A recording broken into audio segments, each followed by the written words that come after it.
Good morning, everybody. With me is Councilman Martin Dilan, who is the chair of the Brooklyn City Council members. We have also Assemblyman Rafael Espinal, and representing Senator Montgomery, we have James Vogel. We have been involved in gun buyback since 2002, and we'd had them, come to the lobby of this building, and at the time it was called "Turn them in for a Benjamin." They'd give us a gun, and we'd give them $100 with Ben Franklin's picture on it, of course. My clergy liaison, Reverend Joe Jones, suggested to me in 2008 that we use churches, that we ask churches to act as the place where the guns can be dropped off. The cost of this program is $6,000 to pay for the overtime of the range officers from the NYPD, whose function it is to receive the guns and then to make sure that they are safe and operable.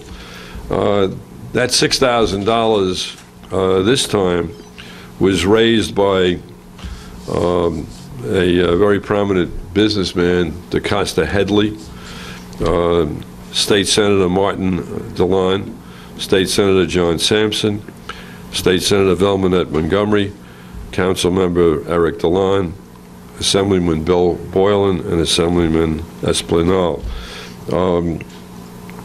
And we're hopeful that this will lead to contributions by other elected officials across Brooklyn. I believe and always have believed that gun buyback programs are very, very effective.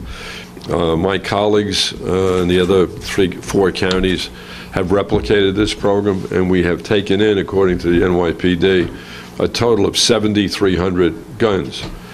In addition, Westchester, Nassau, and Suffolk have had the same kind of program using churches, and they picked up another 2,500 guns. So in sum, it's about 10,000 guns. People have often asked me, well, you don't really think a criminal is going to turn in a gun, do you? And the answer to that is, of course not. But a criminal is going to break into your house and take your gun out of your house. He's going to break into your car and take a gun from a glove compartment. So I think this is a very effective way to get these horrible instruments of death off the streets. So I would like very much to have Councilmember Dilan speak, and then we'll follow him by Assemblyman Espinal, and then, of course, Jim Vogel for Senator Montgomery. Okay? Well, thank you, District Attorney Hynes, and thank you for the leadership, your leadership on these programs, especially this one. Our efforts on this program started a year ago as response to tragic shootings in the neighborhood that myself and Assemblymember Espinal mutually represent. Well, unfortunately, a year later, we still have seen a series of tragic shootings that involved guns, the majority of which are illegal and shouldn't have been on the street in the first place. So this is just our continued response to our community to say, hey, we understand what's going on, and while we are not law enforcement officials per se, our efforts with this program just says that we're doing everything that we can do instead of laying idly and criticizing programs and criticizing opportunities to buy guns back. Our community really doesn't care what the mechanism is to get these guns off the street. They just want them off. And we hope that people would see the $200 as a small incentive to maybe buy a Christmas gift instead of continuing to have a gun that shouldn't be on the street. Now, the program obviously will accept legal guns as well, but we still would rather not have them on the street if we can avoid it.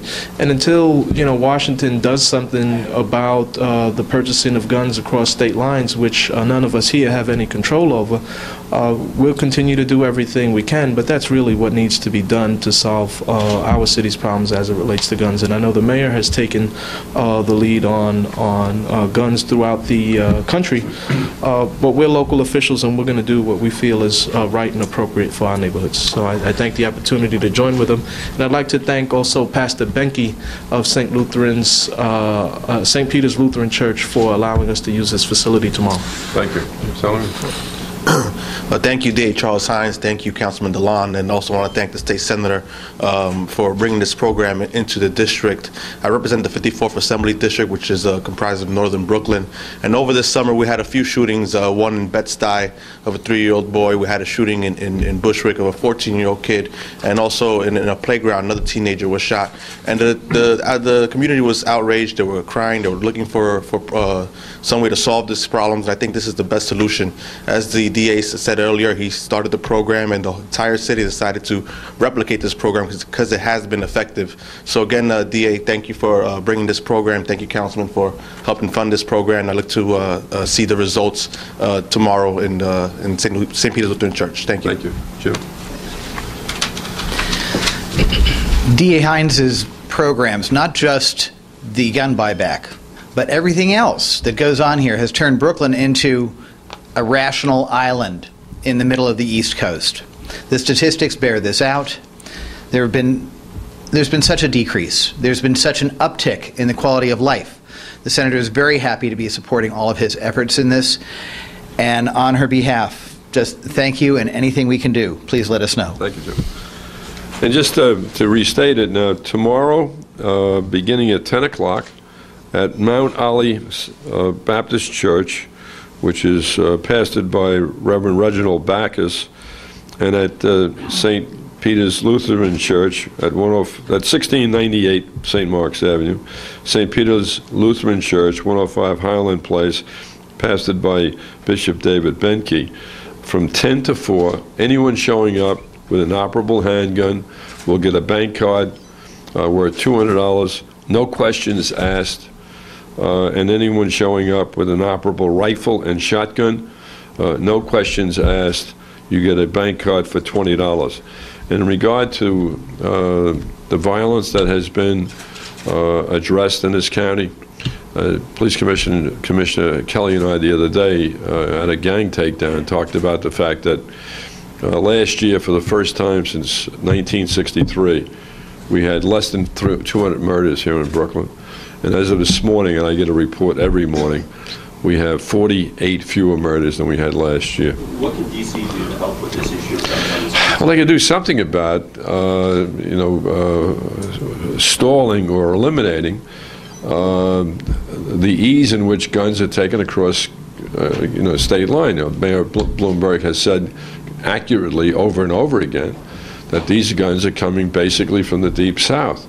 Where they can be purchased at gun shows with virtually no checks for someone's criminal record or psychiatric history, and the guns flow north, and they typically get to the urban areas of the Northeast. Congress ought to act on that, and it has nothing to do with the Second Amendment or the rights of people to have guns, but it's something that Congress has got to do something about. There has to be better regulation.